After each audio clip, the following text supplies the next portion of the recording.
Randy. So, welcome everyone to the first seminar of the 2015 Centralized Research Seminar Series. As you know, last year we had a series of 28 weekly seminars that discuss topics related to monetary policy and financial stability. And I would say that these seminars benefit a large oriented research community with more than 1,000 internet connections during the series last year, with many of those connections institutional. This year, we would like to base part of our series on the work published in the Handbook of Monetary Economics, Volume 3, where we have contacted some of the authors and asked them to review their material and talk about some extensions on how the events of the past years have generated new lines of research. And we'll have today the presentation by Randall Wright from the Randall Wright is the Ray Simon Professor of Liquid Assets in the Department of Finance, Investment and Banking at the Wisconsin School of Business, as well as a professor in the Wisconsin Department of Economics. He previously held faculty positions at the University of Pennsylvania and Cornell, and was a national fellow at Stanford's Hoover Institution. He is currently a consultant for the Federal Reserve Banks of Minneapolis and Chicago, a research associate at the National Bureau of Economic Research, where he co-organizes the Macro Perspectives Group, and a fellow of the Econometric Society and Society for Advancement of Economic Theory. He has a BA in economics from the University of Manitoba and a PhD in economics from the University of Minnesota. He also has a MA honorary degree from the University of Pennsylvania. Professor Wright is well known for his work on monetary, macro, and labor economics, with over 100 publications. And from 1998 to 2008, he was the editor of the International Economic Review, and he's currently the associate editor of the Journal of Economic Theory and advisor editor at Macroeconomic Dynamics. He has won several awards for his research, and currently he has the highest degree centrality in economics, what means that he has the greatest number of co-authors. Apart from that, he plays in the contractions. I was browsing through the website, and they mentioned that this is widely regarded as Madison's worst band. And I guess in today's St. Patrick's Day, he might have some other commitments, but I'm very pleased that he accepted to give this seminar today. So without further ado, welcome, Randy Wright. Thank you very much. It's very much a pleasure to be invited to do this, and I hope I'm up to the task. I've practiced on my undergrads and my PhD students, including some PhD students who used to work at the Bank of Mexico. And I may have too many slides, but we'll get through what we can. And feel free to interrupt at any point with questions or comments. And we'll just sort of play it by ear, as in the contractions, and we'll see how far we get. So the title of the talk is New Monetarist Economics, Theory and Policy Implications. And I take my mandate to be, after much interaction with Alberto, to describe a bit of the history of thought, a little bit of our methodology, then to move to some microfounded models, which are simple enough that I can show you the details without getting too bogged down in mathematics. They're actually relatively simple, but they capture some of the ideas. And then from there, we'll move on to much more realistic models. So let me page down here. And as it says on the slide, the objective is to articulate the principles and practices of new monetarist economic research. And the topics we're interested in would include money, credit, banking, asset markets, and related phenomena. Broadly, we can call these phenomena issues dealing with liquidity considerations.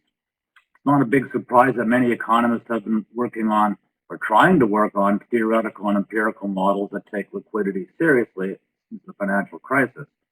But some of us have been doing this for a long time, or let's say all of our careers. And I'll get into more details about exactly what we do and why we do it and why we call it what we do. So there's a little bit of an outline, and I've already been through that, discussed some methodological issues, present a simple example of a quote-unquote deep model. Deep is in quotation marks, so I'm not sure what people have in mind by deep, but you'll see the model and then you can judge for yourself. Then I'll give you a description of a modern model, which is used for applied work, and discuss quantitative and policy implications. So for your information, this talk is going to summarize some work that's been surveyed several times recently. Williamson and I have a chapter in the Handbook of Monetary Economics, 2010. Neil Wallace has a chapter as well. There's a very good book by Nozel and Rocheteau, which presents this material basically as a textbook, although somewhat advanced, but not that difficult. And Lagos, Rocheteau, and I are currently revising a survey for the Journal of Economic Literature where we talk about these issues in much more detail. So if you want to see some extended presentation material, these resources are available. And I can give particular references to Alberto if there's some demand for it. So the issues in these surveys are monetary theory in a deep sense, meant to be as rigorous as general equilibrium theory, but hopefully more relevant, maybe relevant like standard macro. A lot of policy analysis. It's not all about money. Intermediation, so middlemen in general and bankers in particular, are a topic covered by this research and discussed in the surveys. Recently, much of the focus has been on credit arrangements and asset markets. So to talk about these issues, let me begin with a principle. This quote comes from Kerrigan and Wallace in a famous book in 1980, which were the proceedings of a conference at the Minneapolis Fed, which was an early endeavor to provide microfoundations for monetary theory. In those days, they were focusing on overlapping generations models, and times have changed in that dimension, but some of the principles are the same. So they put it this way, and I quote, "Progress can be made in monetary theory and policy analysis only by modeling monetary arrangements explicitly." I might extend that these days to include not just monetary arrangements, but more generally payment arrangements, which could involve credit and other institutions, certainly could involve banking. So that's part of what they mean by monetary arrangements. And the first thing to observe is that at some level, this should sound uncontroversial, and yet it is distinctly not the view of most economists. In general equilibrium theory, there's no discussion of money because it doesn't fit. There's no discussion of other arrangements like secured or unsecured borrowing, banking arrangements, etc. And in macroeconomics, it's not the view either. Most of the new Keynesian models were built with the premise of getting money out of the model, Woodford's cashless economy. So I think we want to bring money back in, but I don't just mean currency, dollars or pesos. By money, we think about bank deposits and credit arrangements and all kind of other payment institutions. So we are not mainstream yet, but let me move on to talk about some more of the history. Let's see, there we go. So methodologically, the main feature that I would say characterizes this research, although this research is big and diverse, in these models, agents trade with each other. Agents could be households or firms, and this is quite different from certainly undergraduate macroeconomics, where typically you don't even have agents. You start with decision rules or structural relationships like the Phillips curve or the Taylor rule. We want to talk about agents trading with each other. So general equilibrium theory has households and firms, but they don't really trade with each other. They, for example, households can move along their budget line to get from their endowment to a preferred allocation, but there's no notion of finding a counterparty or negotiating the terms of trade or related issues. Search theory is almost by definition the branch of economics that studies interactions between agents who have to trade, sometimes bilaterally, but even if it's multilaterally, they have to find trading partners. So what we're going to do is write down models in this literature, and there are actual agents. They have preferences and technologies and endowments, and they're going to have to find counterparties to trade. But this process is hindered by frictions. I've listed the typical examples of frictions. Could be temporal or spatial separation. So we're not together at the same time and place as we are in de Bru's general equilibrium. There's limited commitment, which hinders credit arrangements, and imperfect information, which also hinders credit. So once we specify an environment like this where agents are trading with each other, but there are genuine frictions in the environment, we can start to ask how they trade. Do they barter? Do they use money? Do they use the credit? If it's money, is it a commodity money or fiat money? Is it a local currency or maybe U.S. dollars, etc.? And I would say probably the only way to think about these institutions is to think about agents trying to trade in an environment with explicit frictions. After all, these institutions like currency, banking, etc., their whole reason for being in existence is to help to ameliorate the frictions in the real world. So you want to have frictions in the model so that you can study what's the role of these institutions, do they do a good job, and how does policy affect the outcome.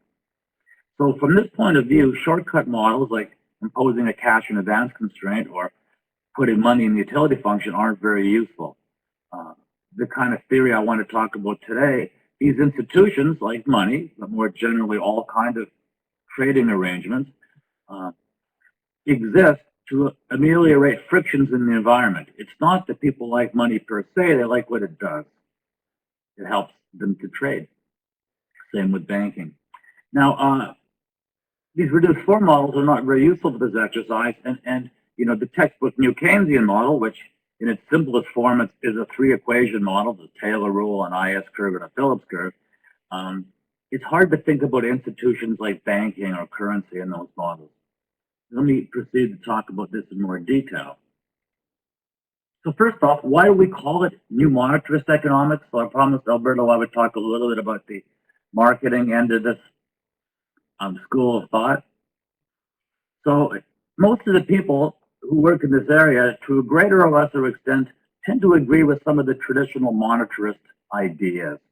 I'll give three examples. The long run's probably more important than the short run. So Friedman certainly seems to think that.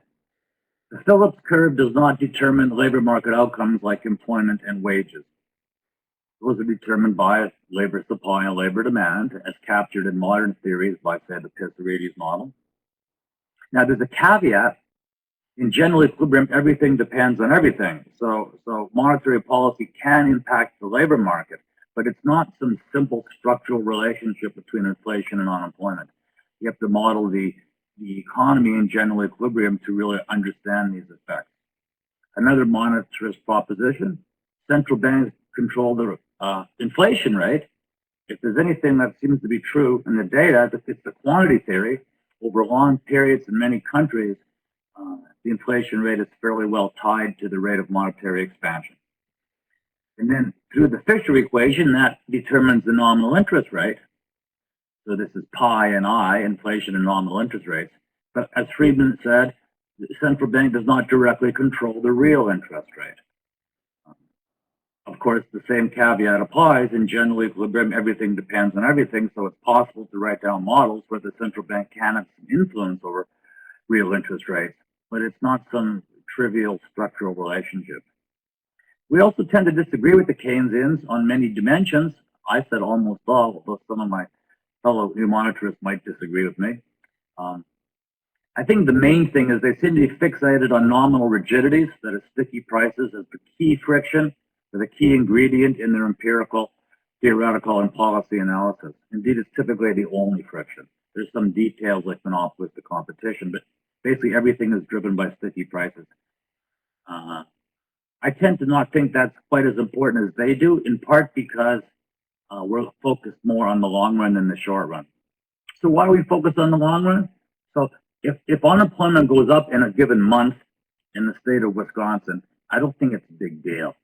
At least not compared to having a bad decade like the 1970s, where unemployment and inflation were both high for 10 years in the U.S. And episodes in Latin America of several years, sometimes longer periods with sustained, very great inflation.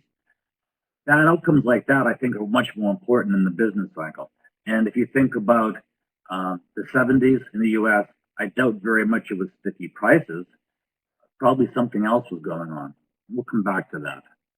So these are just some of the principles, but I don't want to spend too much time on this. I'll just say a few more brief words.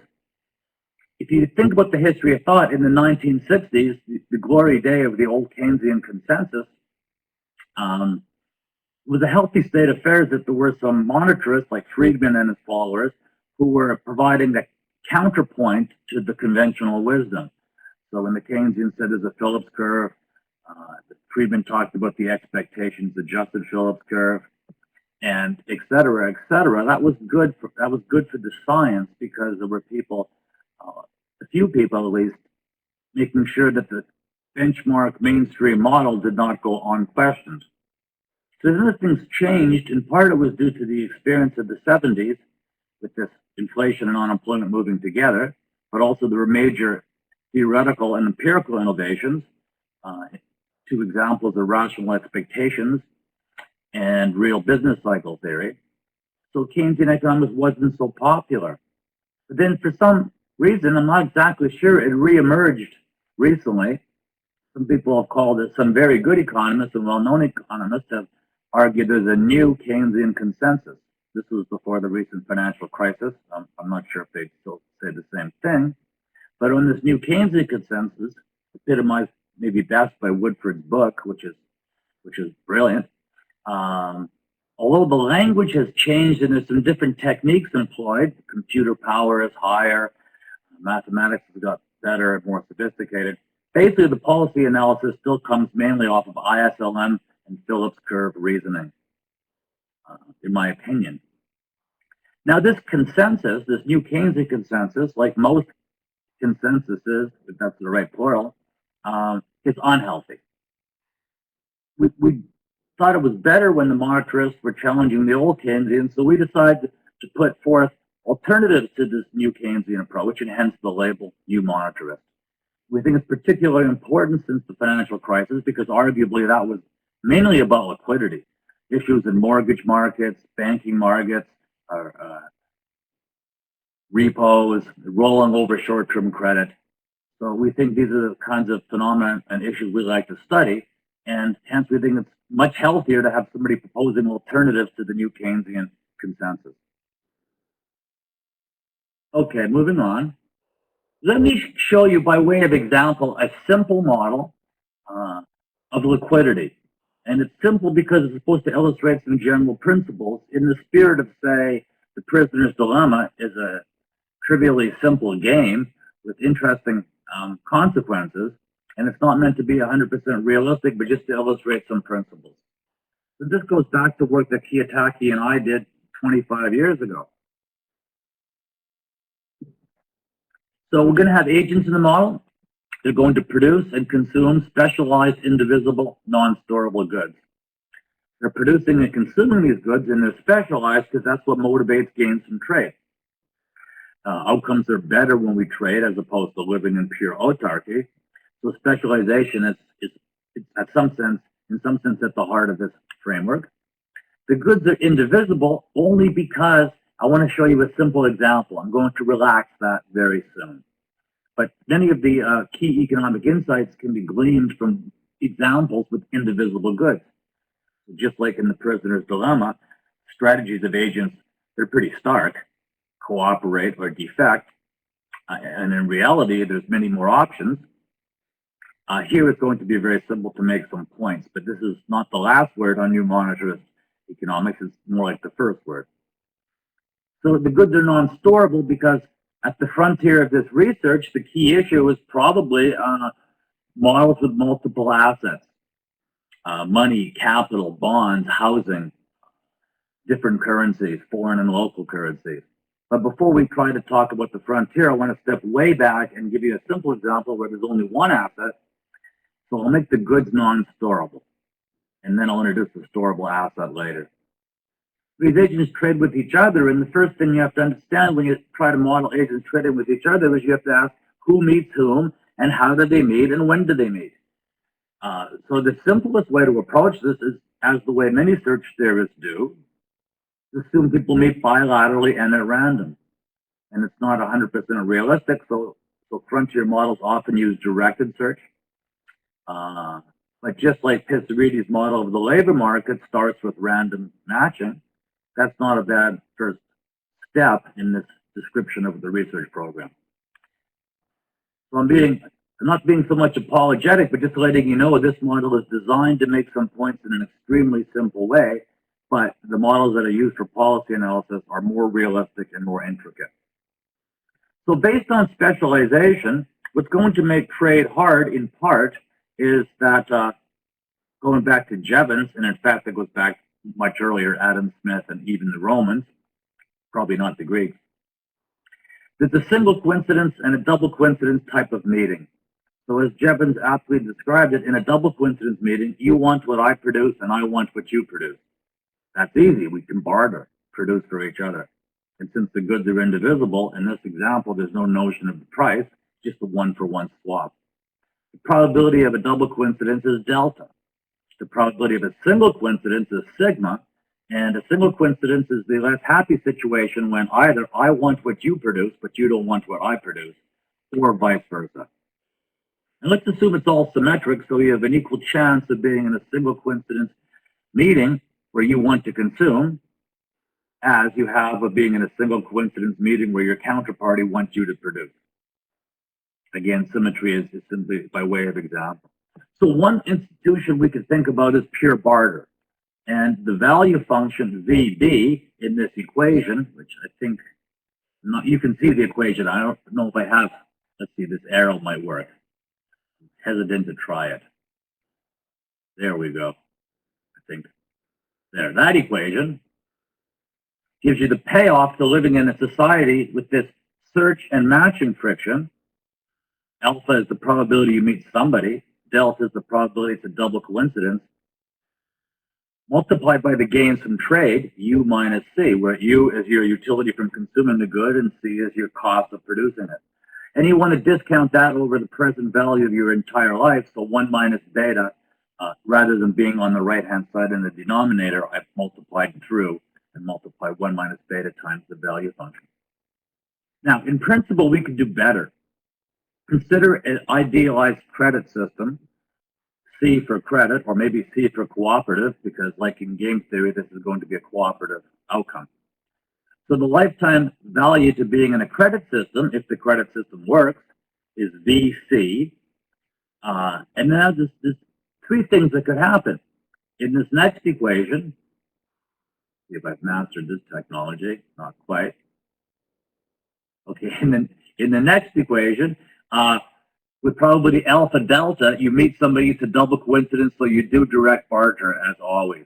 But there's some probability alpha sigma, you meet somebody and they produce what you want, but they don't want what you produce. So the idea here is, suppose they just give it to you. And what you have to realize is that sometime you'll be in the reciprocal situation. The third term in the first equality says that you might meet somebody who wants you to produce for them, and they have nothing to offer you by way of quid pro quo. You don't like their output. And with some trivial algebra, I collected terms, and you see the payoff in the second equation to being in the credit economy is greater than the payoff to being in a barter system, as long as sigma is greater than 0. So if there's some probability of a single coincidence, then payoffs are higher. Barter is barter is an inferior institution. If we have perfect commitment, the agents in this world will get together at date 0, agree that this cooperative credit system is better, and implement it. And there's no going back, because that's what commitment means. But we don't have commitment in reality. So assume agents can renege. Because of limited commitment, you're always free to say no when somebody asks you to produce for them. You probably won't want to do that in a double coincidence meeting, because then there's gains from trade when you produce for each other. And when someone's producing for you for free, you don't want to renege on that. The binding incentive condition, which I've labeled IC for incentive condition, is when you're supposed to produce in exchange for nothing except continuing in this system. The left-hand side of the incentive condition, this next inequality, says your short-run payoff is minus C, your cost of production, plus beta, the discount factor, times the continuation value. That has to be at least as great as what you get if you defect and fail to produce for the counterpart. So on the right-hand side of the inequality, mu is actually going to be a probability of getting caught when you defect. I'll tell you in a few minutes why it's very important to have imperfect monitoring. So the probability mu, you're caught for not honoring your obligation, and hence you're going to be punished. In this example, the punishment is to take away your future credit. As in reality, if you don't pay off your debts, you can't get credit in the future. This is in the spirit of Keyhole-Levine's model of limited commitment and credit, and much work in that area.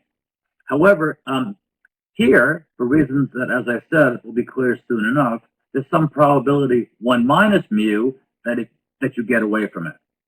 So maybe you didn't pay your taxes, but you didn't get audited, or you didn't pay off some debt that somehow it was forgiven, or maybe not even detected. Now, as I say, with this punishment of taking away your credit, the deviation payoff is exactly the payoff to living in a barter world.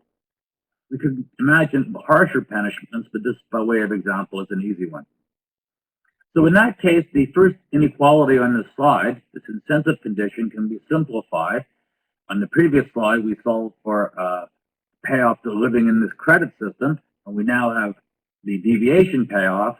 So that incentive condition is satisfied if and only if R, the rate of time preference, so beta is 1 over 1 plus R, is less than some threshold R bar subscript C for credit.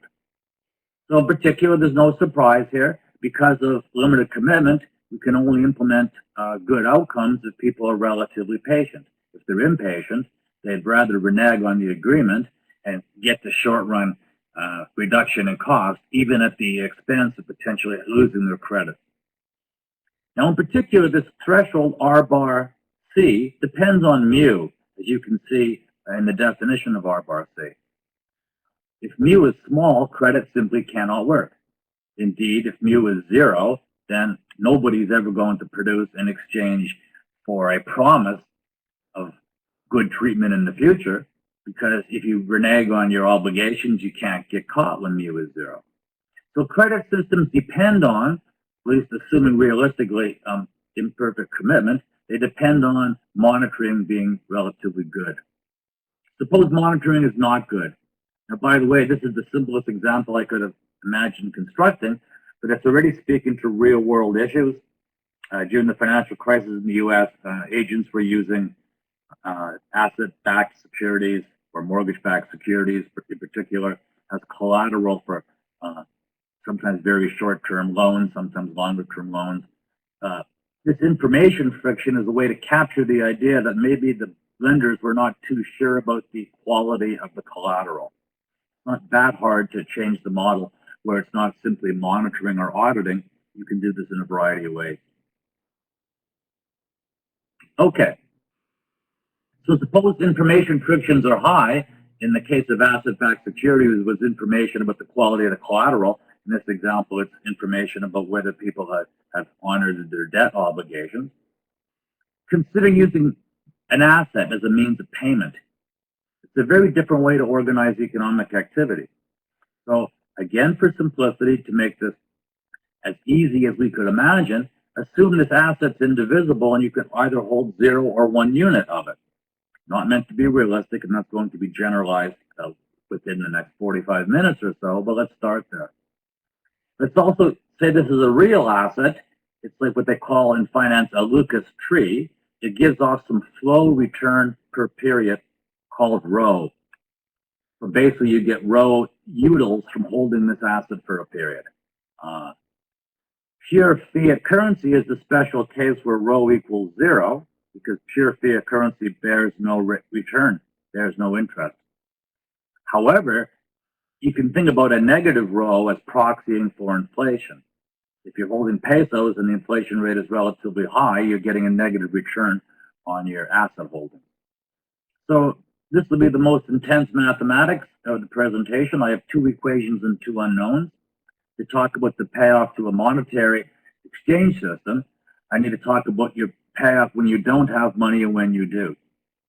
The first equation with V0 describes your lifetime utility when you currently don't have any of the asset. And the first term, I'll try to highlight this equation, see if I can make it work with the arrow. Didn't do a very good job, but presumably you can see the first equation there. 1 minus beta V0, you can still barter. Nothing precludes that. Although if you were a cash in advance economist, you just wouldn't let people barter. But who am I to say they can't barter? If they meet and want to barter, that should be up to them. So I'm going to allow them to barter. With probability alpha sigma m, you don't have money. You meet somebody, you don't like their good, but they like yours. It's that kind of a single coincidence. And they happen to have money, which occurs with probability m, because I have capital M units of this indivisible asset in the economy. If you were to accept their money, that is, produce in exchange for this asset, your payoff would be minus C from the cost, but your continuation value is beta times V1 minus V0, because you've switched from not having an asset to having one. Now, to contemplate whether that's a desirable trade, we look at the next equation. V1 is the payoff to an agent who has an asset. The first term, again, says he could barter. The second term, alpha sigma 1 minus m, is he meets somebody, he likes what they can produce, they don't like what he can produce, so barter is not feasible, and with probability 1 minus m, they do not currently have an asset. It's a bit of an artifact of the simplifying assumption that for now assets are indivisible. But that's the assumption, so we're going with it. Your gain from trade in that situation, you get utility U from the other agent producing for you, but your continuation value is V0 rather than V1. So your net surplus is U plus beta, V0 minus V1. And additionally, you get the flow return rho each period you're holding the asset. So you will see equations like this in many search models, from Diamond's original equilibrium search models to Pitharides and Mortenson's models of the labor market, to Kiyotaki Wright. This is standard fare in search theory. More generally in discrete choice theory, here you're deciding to trade or not to trade, as opposed to a more neoclassical view where you decide how much to trade. So there's nothing remarkable of these equations, although if you don't know search theory, they may look a little bit unusual. So we still have to check whether it's incentive feasible to implement monetary exchange. And the incentive condition written on the slide tells you the gain from trade for the producer has to be non-negative. And I can solve those two Bellman equations, that's what they are, for the value functions, insert them into the incentive condition, and show that monetary exchange is incentive feasible if and only if the rate of time preference R is below some threshold. R bar subscript M for the monetary regime, to contrast that with the pure credit regime. So by the way, an example of fiat currency that I mentioned is rho equals 0, and that implies the upper bound on discounting in the credit regime, R bar C, is greater than the upper bound in the monetary regime, R bar M, if and only if mu is above some threshold. Mu is the monitoring probability. And it has to turn out that threshold mu star equals 1 minus m in this simple example. So we're now led to one of the more famous theorems in monetary economics due to Koch-Lakota, with acknowledgement going to prior work by Townsend and Ostroy and others.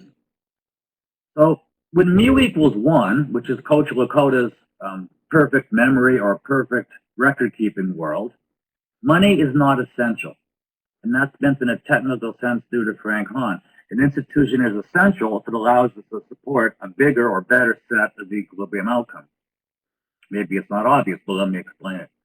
If mu equals 1, then R bar C is definitely greater than R bar M, which means if people are patient enough for money to work, then for sure they're patient enough for credit to work.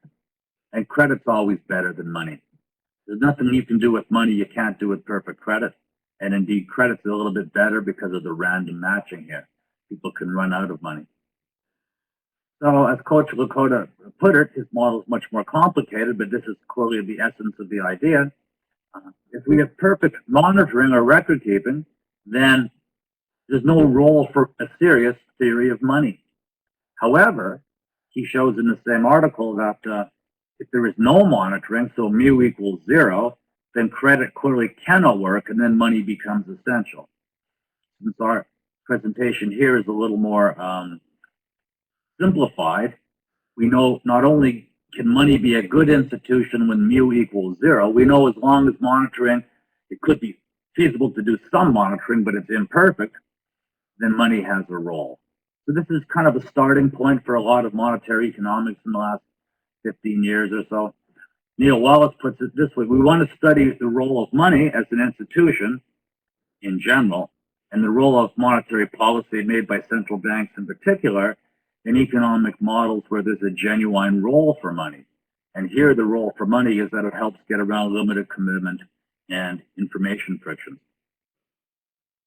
So I think it's a big idea. There is much we could say of substantive relevance, even though this is a highly stylized example. So first, proposition. There exists, so take the case of pure fiat currency, rho equals 0. There exists an equilibrium where these assets are valued, which is absolutely contrary to standard finance. In finance, an asset is valued for the present discounted value of its dividend stream. And here the dividend is 0 with fiat currency. Nonetheless, agents in the model value the asset. They're willing to work to get the asset. Why? Because of its liquidity. If I can just back up to the equations for 1 second. Having money makes it easier to consume. If you don't have money, you're forced to barter. If you do have money, you have the option of paying with cash in a single coincidence meeting. So money allows you to trade more easily. And therefore, the asset's being valued for its liquidity, even if it has a 0 rate of return. So once you understand this principle, then basically we could redo all of finance and say, even if assets have non-zero rates of return, they can still be valued for more than their fundamental value being the present discounted stream of dividends, because these assets convey liquidity. Second proposition, robustness. Once you understand that assets are valued for their liquidity, even if the assets have a negative rate of return, as long as that rate of return is not too big, there exists equilibrium where they're valued. So this is typical illustration of, say, the peso inflation rate is high, but it doesn't mean that people will abandon pesos because they still value them for their liquidity value. They're a means of payment or a medium of exchange. Of course, if rho is negative and too big, that's not going to work. So let me jump to the fourth proposition here, dollarization. If rho is negative and too big, the asset cannot work. You can't support monetary exchange. It can be replaced by an alternative, maybe pure barter, maybe a different currency. So in Latin America, it tends to be a dollar as opposed to a peso. Something important here, go back into the third proposition. There are equilibria where the asset values are not constant. They could fluctuate over time. And in particular with the fiat currency, there's always an equilibrium where it's not valued. Somehow the value of the asset for its liquidity depends on a self-fulfilling prophecy. If you think others will take the asset, then you're quite inclined to take it yourself, and that can be an equilibrium. If you think others won't take the asset, then it has poor liquidity properties, and that can be an equilibrium too. So this is relevant for dollarization because if the peso inflation rate gets too high, if the economy does switch to dollars, even if you bring the inflation rate back down, you may not switch back. Because any monetary equilibrium, indeed the equilibrium of all models I know where liquidity is modeled in a serious way, have multiple equilibria. There's many other results you can illustrate with even this most simple, this most rudimentary of examples. Let me move to the remark, the last point on the slide. This is very different from cash and advance models or new Keynesian models. In those models, money is a problem. So in cash and advance, you may have a counterparty, and it's a double coincidence. You're simply not allowed to trade unless you use cash. Money is a hindrance in those models. In new Keynesian models, they may not even have money, but sellers are forced to quote prices in nominal terms and not adjust them whenever they like. So somehow the prices end up being, in nominal terms, the wrong relative price.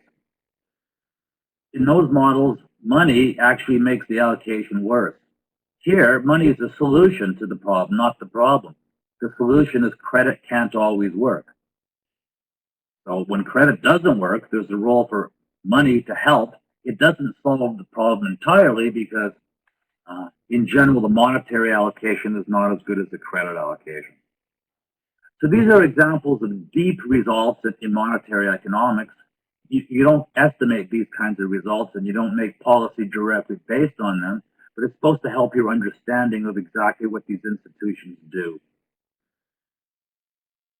Now let me move on to mention the second, that was what I called the first generation of search models. Goods and assets were indivisible, so there's no prices. You either trade or you don't, with a one-for-one swap of goods for goods or goods for assets.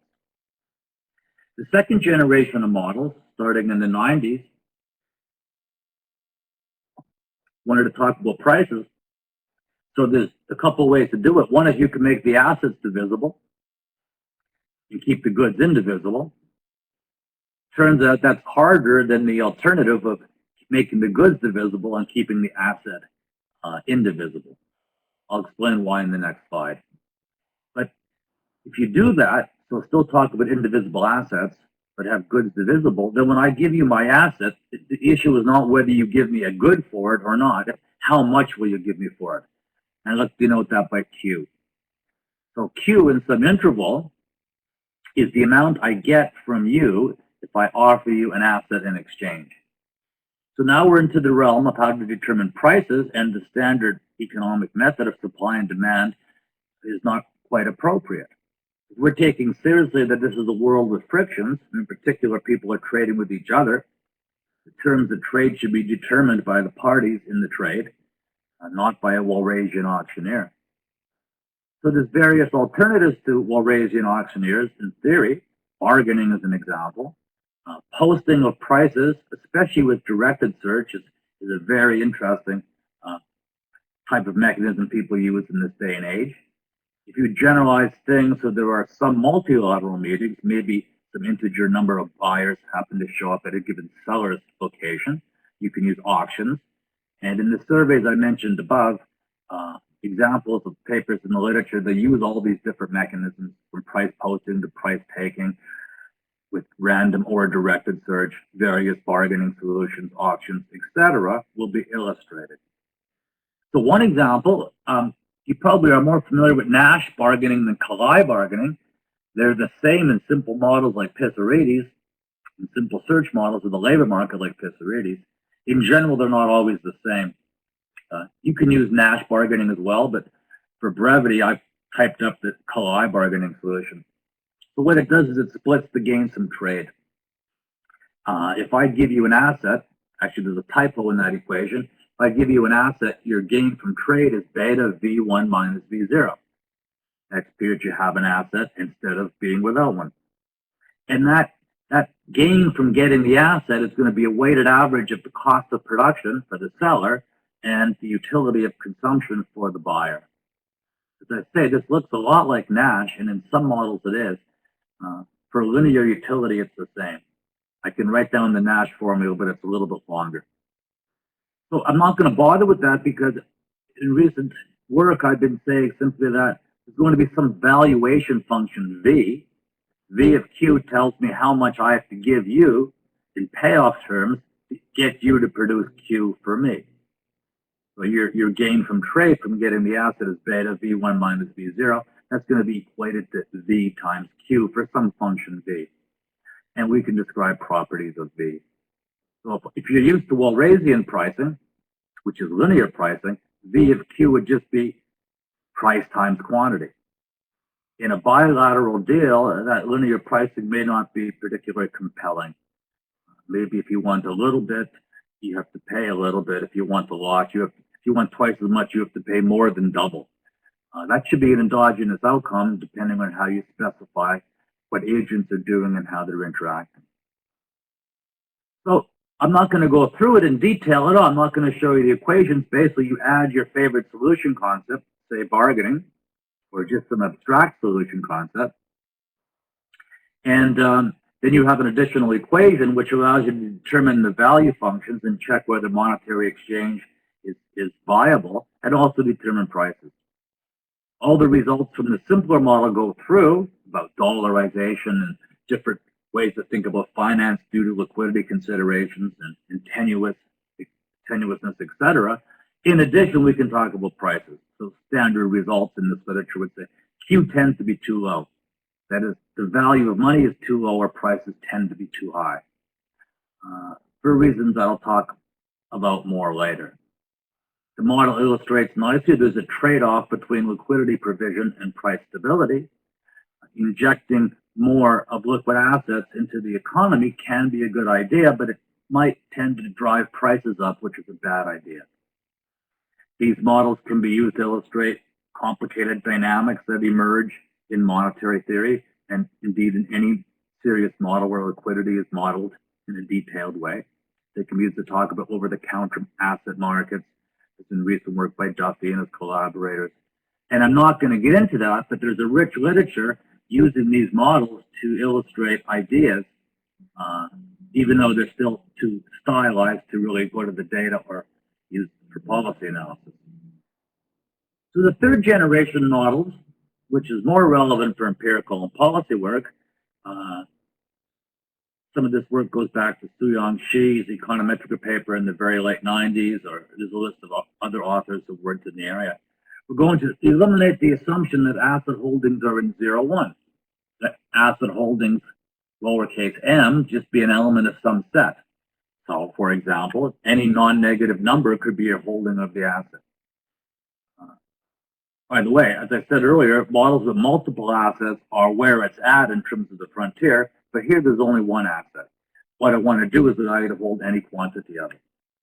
And while I'm in the spirit of giving you some by the ways, I'm talking as though these are consumers.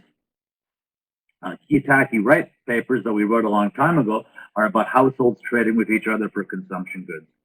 Everything on the previous slides go through in more of a Kiyotaki-Moore interpretation, where these are, say, firms trading inputs.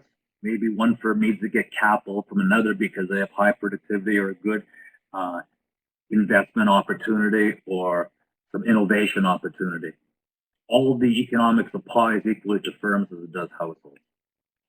So in either case, whether it's firms or households holding these assets, what's hard about this class of models is it's going to be in general a distribution of liquidity, denoted here F of M.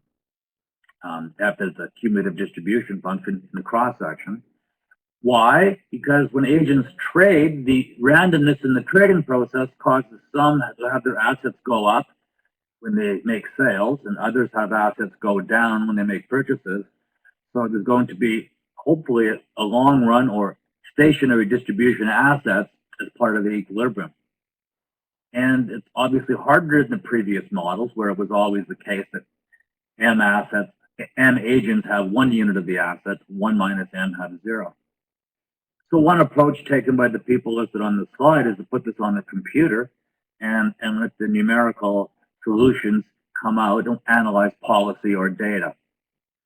It's very interesting computational work. We're not going to get into that here. Another approach is to try to create or design theoretical devices. I've listed some authors there. I already mentioned Shi. I'm going to talk more about Wright in a second. To somehow tame that distribution. Somehow make assumptions that preserve the frictions in the model which are important for understanding money, credit, or other institutions that help us exchange, but reduce the complicated part of the math. So not everybody agrees that this is a good way to go. Neil Wallace tends to think that the cross-sectional distribution of liquidity is critical for understanding monetary policy, and I would say for some issues it may be. But my suggestion in this presentation is that while computational economics is important, I use the word cool, it is, it's also true that simple models can be useful for deriving analytic results on, say, the essentiality of money or dollarization, etc. And these analytic results help us develop economic intuition, sometimes in a better way than computer output can. So I'm going to present a slide or two on this model, Wright, which was in JPE 10 years ago. It's in the spirit of the earlier search models, but it's actually very easy. I also claim it's quite realistic. And one nice thing about it is that it's very, very straightforward to integrate that model with standard macro or standard general equilibrium theory. And the trick to it is, the device, shall we say, is that after a round of decentralized trade, where there are frictions like search and matching problems, maybe bargaining, certainly information and commitment issues, so credit is imperfect, we're going to let agents interact for one round of trade, and then we're going to allow them to visit a centralized market where they can rebalance their portfolio. So basically, it's alternating over time a round of search theory, like Diamond, Morton's, and Tessarides, or Kiyotaki, Wright, whatever you want to call it, with a more centralized market, which is like Arrow de Brew, which turns out to greatly simplify the analysis. Let me show you briefly, just with one slide, how it, maybe two slides, I think it's only one, how it works. So this is the textbook Lagos-Wright model. There's many, many generalizations and extensions and alternative ways to proceed. So let's start with the centralized market. In a centralized market, you act as though you acted in any other general equilibrium context. There's some payoff W of M. That's your value function when you're holding M units of the currency. And that's equal to the solution to a simple utility maximization problem. You choose consumption, labor supply, and a different M called M hat here, which is the money you take out of that market. Your payoff is the utility of consumption minus the disutility of labor plus the discounted continuation value next period when you enter the decentralized market, bringing money with you. So it's a bit different from undergraduate micro or de Bruy's theory of value because you want to carry money across time. Why? Well, when this market closes next period, you're going to start the period by interacting in a frictional goods market where money can have a role for exactly the reasons illustrated by the simpler example. In the centralized market, your budget equation is linear. Here I've normalized the real wage to 1 by assuming a linear production function. So your consumption equals your labor supply plus phi. Now, phi is the value of currency in terms of the good X. X is numeraire.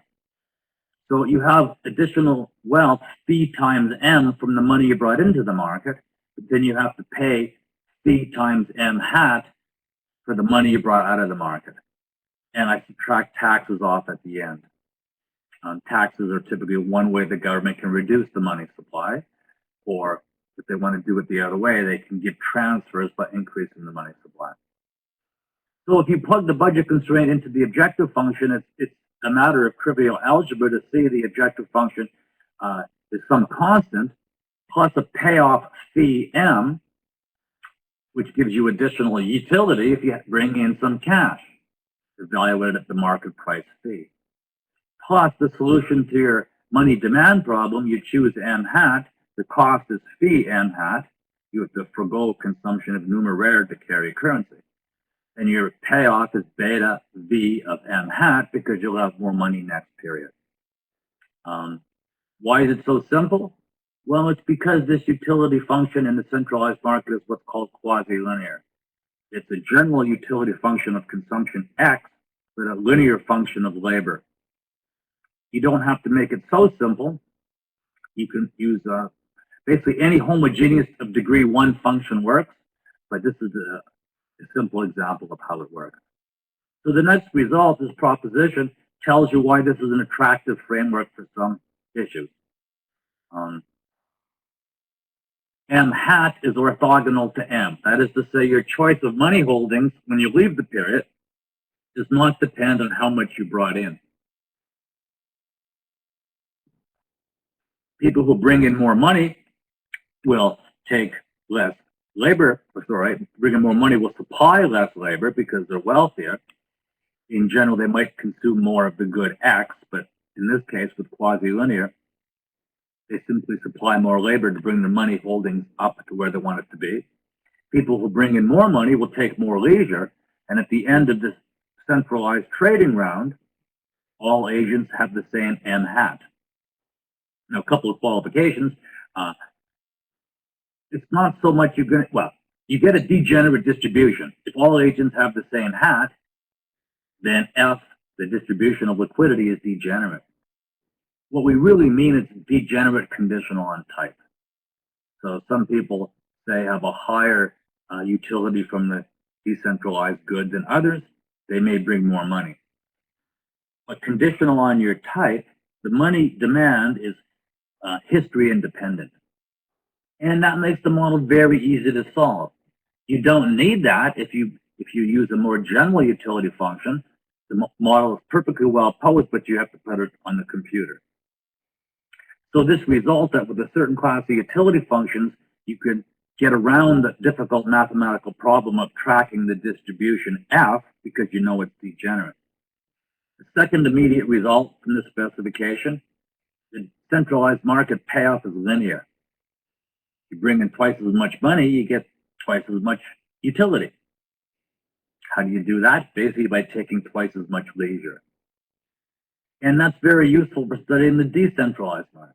The centralized market is, as I say, a standard undergraduate micro model, except you carry money out of the period because you know you're going to need it later. In the decentralized market, it works just like those simpler models we talked about before.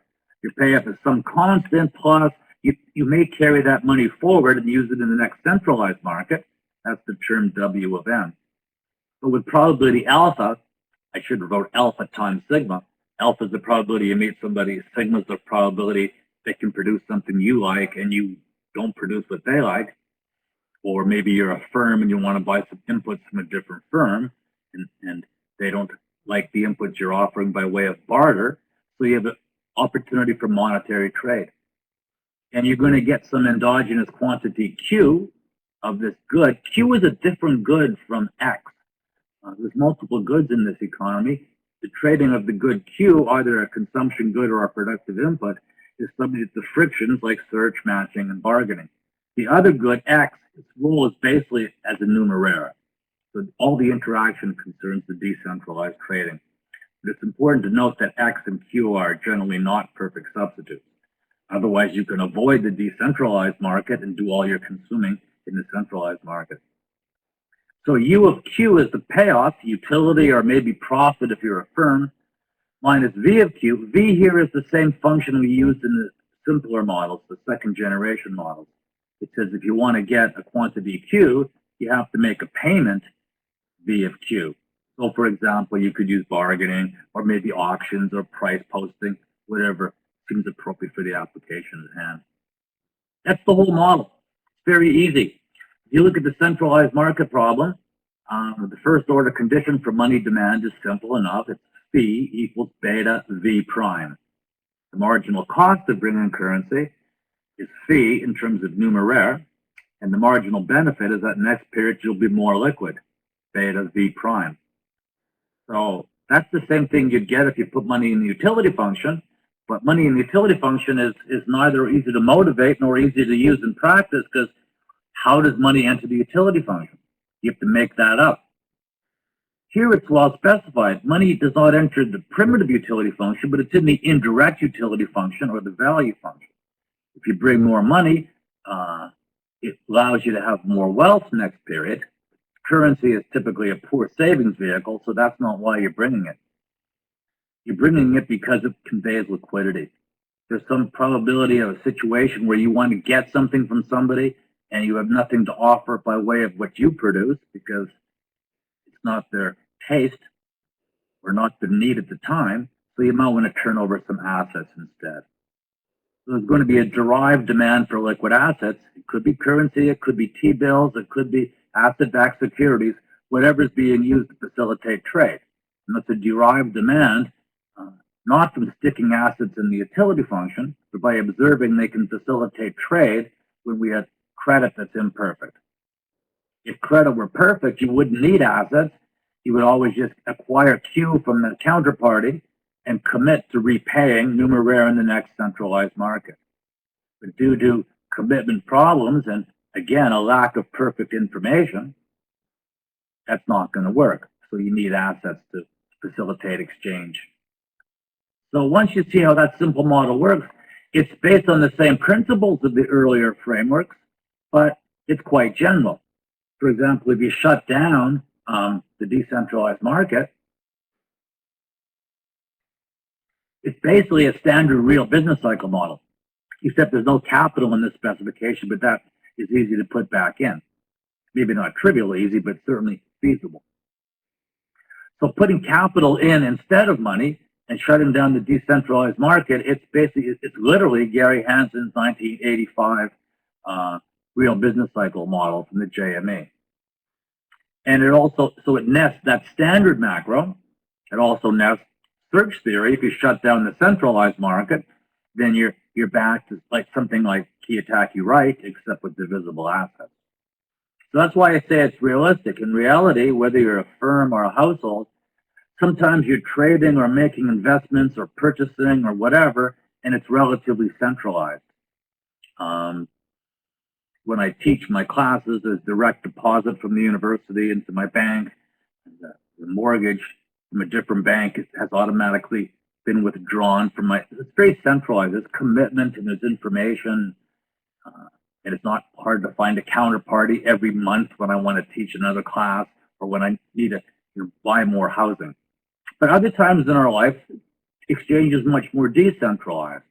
So the spirit of this model is that it nests search-based theory and more traditional growth-based theory, like the real business cycle model. So let me just show you a couple of applications here to argue this is not only deep or elegant theory for its own sake, but it's huge practical importance. Application 1, which I think is especially appropriate for Latin American central banks, what's the cost of inflation? So you may note from that description of the model on the previous slide, there's not a lot of parameters. Basically, you need the utility function from this good Q being exchanged in this decentralized market. So fairly generally, I just pick that to be capital A times Q to some power. The other parameter you need, so we're going to continue with the linear production function in this example. What you need is theta. I'm going to impose, well, in this slide, I've imposed Nash bargaining rather than Collai, which is harder, but it has one parameter, theta, the bargaining power of the buyer. So there's really only three variables to calibrate. Little a and big A are basically set to match money demand observations in the macro data, and theta is set to match the markup in the micro data. So it's natural that if you want to calibrate bargaining power, you should look at markups, which is price over marginal cost. If the household or if the buyer is very limited bargaining power, the markup's going to be high and vice versa. Now the money demand data, well, this graph, I know it's small, but I wanted to get everything on one slide. That's 100 years of data from Lucas's Econometrica paper in 2000, which puts real balances scaled by output on the vertical axis and the nominal interest rate on the horizontal axis. Lucas scales real balances M over P by dividing by output Y because he wants to take care of the trend. There's trends in macro data in consumption, investment, output, and real balances. So you divide many things like consumption or investment of the capital stock by output to render it stationary. And as you can see, it's easy for this model to fit the data. There's details about how you fit it, econometric issues, and there's measurement issues, but basically you can pass a curve to the scatter plot relatively easily. So if you do this simple exercise, turns out having 10% inflation instead of the optimal inflation rate, which in this example turns out to be the Friedman rule, actually deflation, that's worth 5.0% of consumption.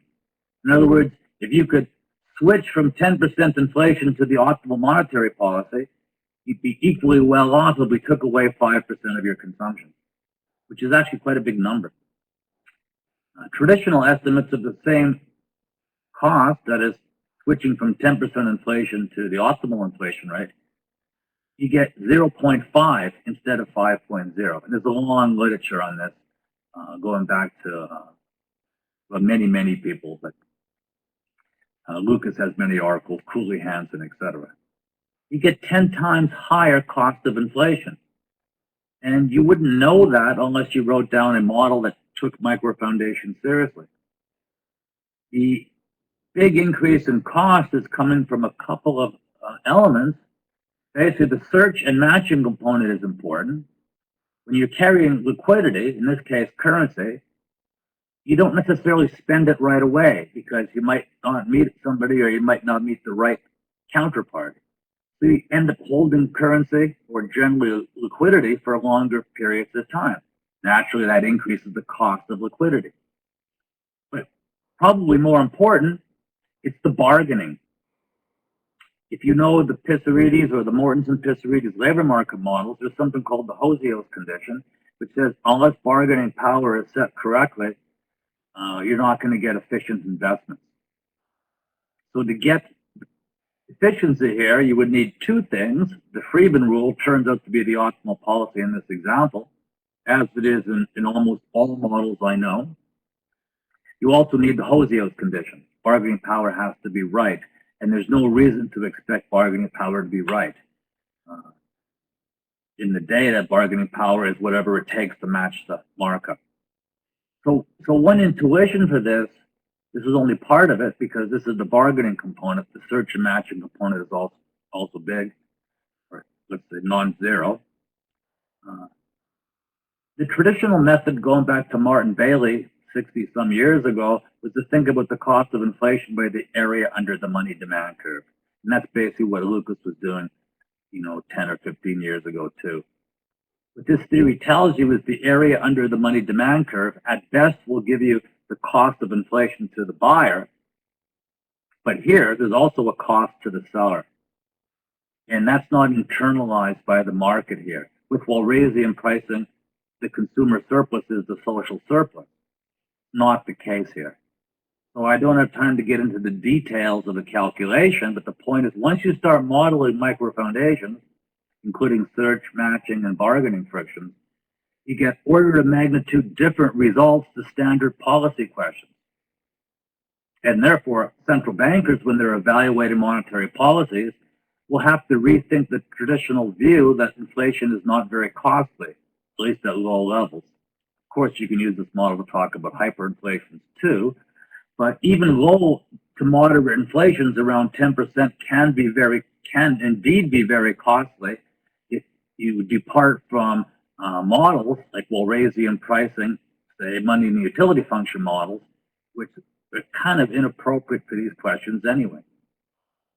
As Rochateau puts it, how can you possibly understand the welfare cost of inflation if you wrote down a model that had nothing to say about why money was in existence in the first place, what the frictions were it was supposed to overcome. So I think this is very policy relevant in Central America, but also in any economy. Application 2 of the Phillips curve. What I plotted here is US data, inflation and unemployment. Inflation's in green, unemployment's in blue. This goes back to 1946. It actually stops at 2005 because it's a graph from an old paper. And the dots, if you can see them, are the raw data. The solid curves are the Hodrick-Prescott filtered data. It doesn't really matter how you filter it, but some of the noise has been taken out to capture the lower frequency movements. So the first thing that should strike your eye here is in this long time series, it looks like inflation and unemployment are moving together, with one relatively sizable exception. During the 1960s, inflation was going up and unemployment was going down.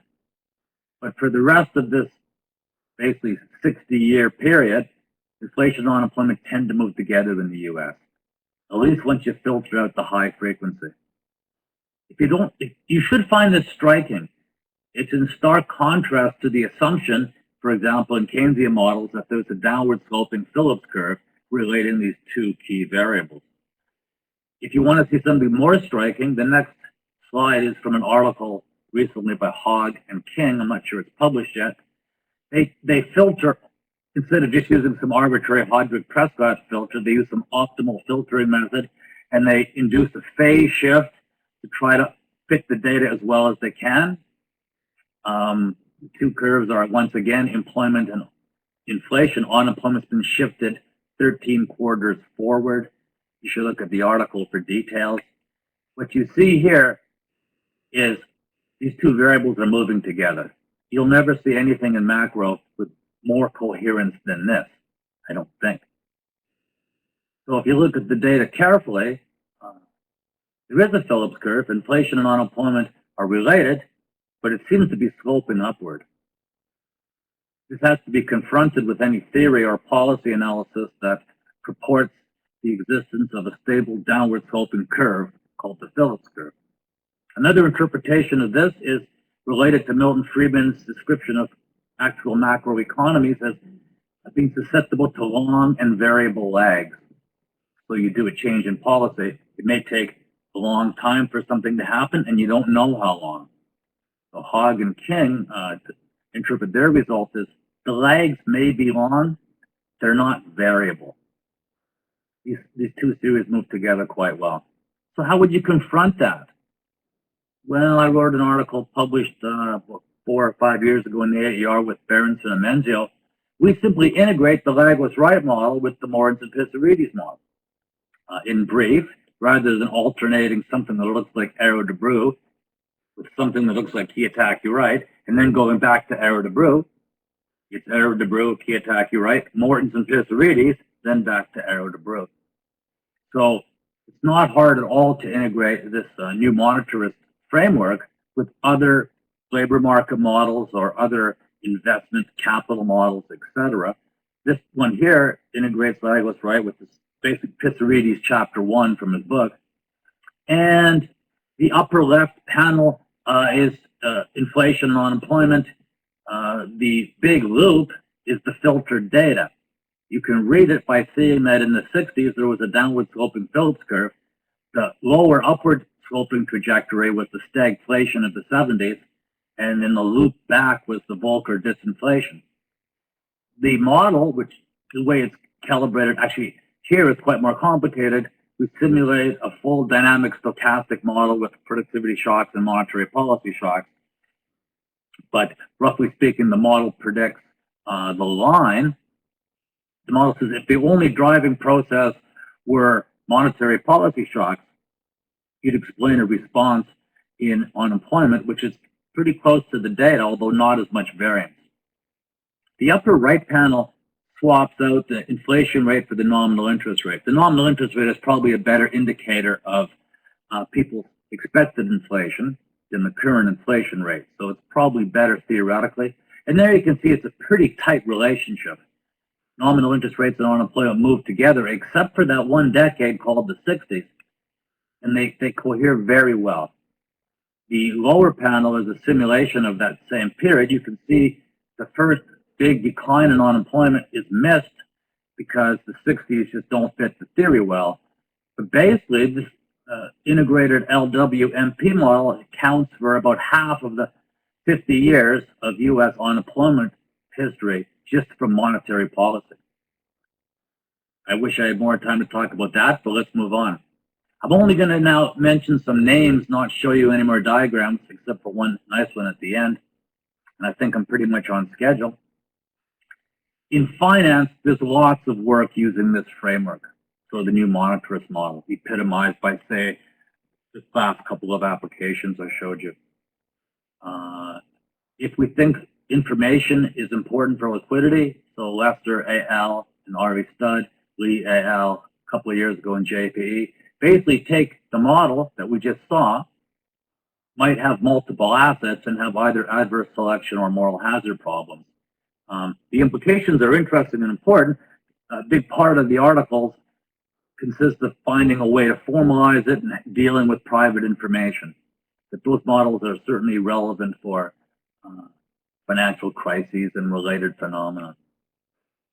Lagos in his JME piece shows the baseline Lagos-Wright model. If you take out currency and put in other assets, including equity and bonds, you basically account pretty easily for the equity premium puzzle, the risk-free rate puzzle, and other standard puzzles in finance. Why? Well, because these models are seriously integrating liquidity into the analysis. So once you realize assets could be valued for their liquidity, not just for their rate of return, asset pricing is different. You saw that in the earliest examples where we were getting positive value to an asset with zero dividend. So I don't have time to talk about this, but I briefly mentioned before, Kiyotaki-Moore models. There's lots of papers recently integrating this new monetarist framework with Kiyotaki-Moore. The big differences are mostly superficial. In the standard monetary framework, you turn over assets in a trade. In the Kiyotaki-Moore interpretation, you get your stuff on credit, but the credit is collateralized by assets. But the equations are the same. The other difference is something I mentioned earlier. When I worked with Kiyotaki, we talked about households trading. When John Moore worked with Kiyotaki, they talked about firms that were trading and liquidity constrained. But again, the equations are the same. There's many papers trying to integrate credit markets into the new monetarist framework. I'm working on one, GU AL, coming out in Econometrica. At least my fingers are crossed, with my Fisher-Schultz lecture to the Econometric Society this past summer. We were trying to see what is the appropriate monetary policy response to changes in credit conditions.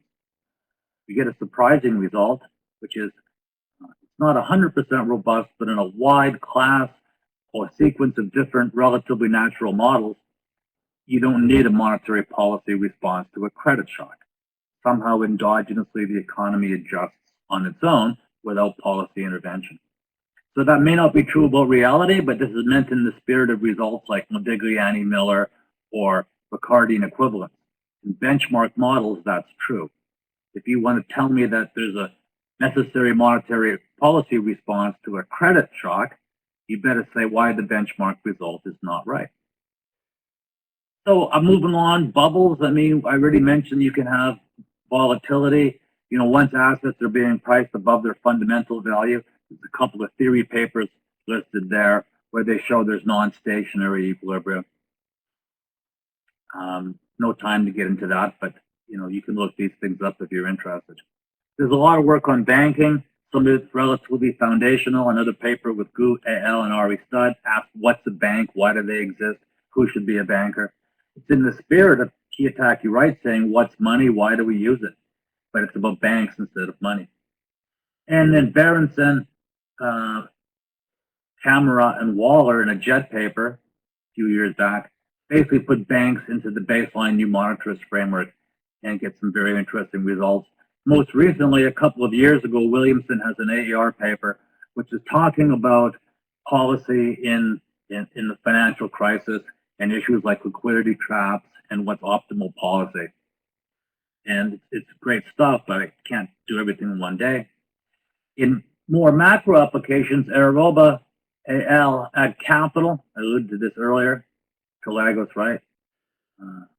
Just like that model predicts there can be big welfare cost of inflation, much bigger than traditional models, there can be big effects on investment of inflation. And I can't get into that again, but you can look at the article to see why. Aeroba is an IER paper, which is a full quantitative business cycle analysis of the model, but there's much more work to be done there. Aeroba and Shorfighty in their American Journal Macro article, they nest the new monetarist model and new Keynesian model into one model and basically estimate it using modern econometrics and ask the question, which frictions are more important? The ones that the new monetarist people focus on, search, matching, bargaining, commitment, and information, or the typical new Keynesian friction, sticky prices. And I wouldn't have put that up there if it didn't come out in favor of the new monetarist model. You can check it out for yourself. I have a paper with Venke, which is a full quantitative macro model with a vector of assets, including housing, capital, equity, currency, and some other things. And that model accounts quite well for a low frequency time series. There's much more work to be done to try to account more for business cycle frequencies, many other applications. Virtually at a time, virtually on schedule. The last thing to say is people working on sticky prices in the context of the new monetarist model. So the new Keynesians make a good point when they say the baseline model does not generate sticky prices. Sticky prices are feature of reality. This chart, this histogram, shows the price change distribution from a QJE article by Clino and Christoph. The shaded or striped bars are actual price change frequencies. So the midpoint of the distribution, most of the price changes are between 0 and 5% in the US data.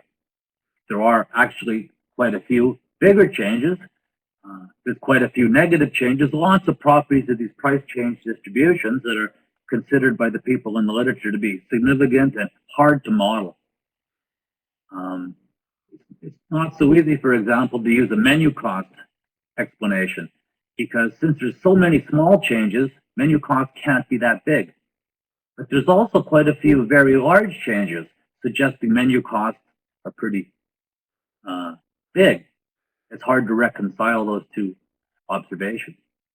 Callable pricing doesn't do a good job either, because if you regress price change behavior on inflation, there's definitely a relationship there. Well, with callable pricing, the frequency of price changes is purely an exogenous parameter. So there's a model that fits pretty well. The black bars are from a model. It's cited there, head AL. What model is it? It's Wright. It's standard textbook new monetarist model. All we did is swap out bargaining for what's called Burdett-Judd pricing. In the Burdett-Judd pricing model, basically posting of prices with search, and it's a sort of interesting, realistic kind of search. What you get in equilibrium is a distribution of real prices endogenously. And when you have that and embed Burdett-Judd and Lagos-Wright, well, it turns out the model can generate sticky prices, and they basically replicate the data. But the policy implications of the model are wildly different. So this is relatively important, because if you didn't know about this, you would say, okay, these monetary theory models may or may not be interesting, but sticky prices are the key friction. They can't match that observation. Hence, we're going to try something else, maybe a new Keynesian model. Well, when you see this, and there's now several papers with similar results using different models or different data, it's no problem at all for the new monetarist framework to match the microdata on sticky prices. But you'll have to read the paper for details. So I'm out of slides and basically out of time. I hope we still have our connection. And I guess I'll say thank you for listening. Thank you very much, Randy. I think everyone will agree that it was a very comprehensive and interesting presentation about these new monetarist economics models. Well, anyone, if you want to ask a question, you can raise your hand and we'll open the microphone, or you can write down your question in the chat window, as you prefer. I'm curious about this paper you talk about of Aruoba and Shorhaide. So they were able, in a single model, to nest both approaches? Did. What they did is they took the Lagos-Wright model, so the decentralized market is exactly what I showed you, but their centralized market, rather than Walrasian, they made it a standard sticky price monopolistic competitive Keynesian model. So the model embeds through the centralized and decentralized market the sticky price friction, as well as the search and bargaining friction. And the new monetarist model, the baseline version, has an optimal policy of the Friedman rule. The nominal rate should be 0. It may not give you the first best, but for reasons Friedman articulated well, even outside the context of the model, that's a good idea. The new Keynesian model has a different prediction. The inflation rate should be 0. So when they combine them both and estimate it using Bayesian econometrics, they work out the optimal policy.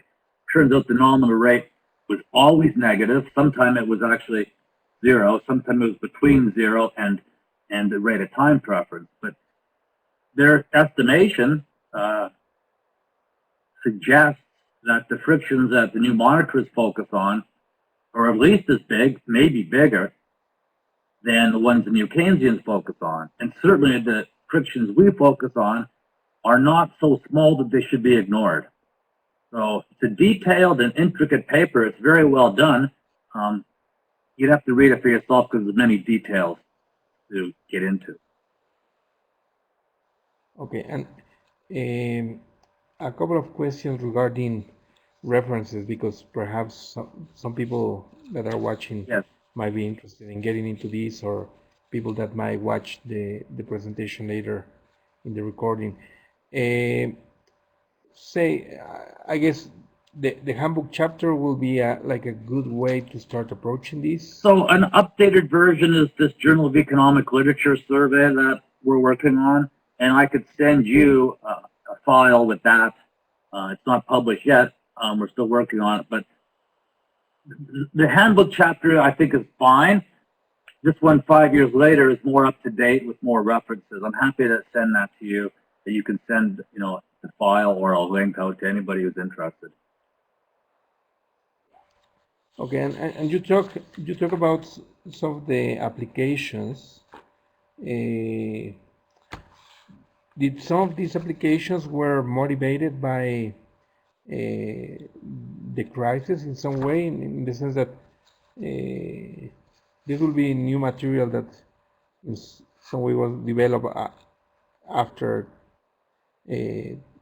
the time you closed that handbook edition, no? I guess Right, that was right. closed around 2008, 2009. Yeah, that's to some extent true.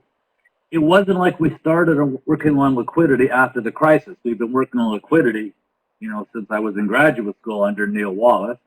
But the models with private information is in some sense motivated by the issue about, asset-backed securities and the quality of the collateral being private information. Some of the private information models have been published in the last couple of years.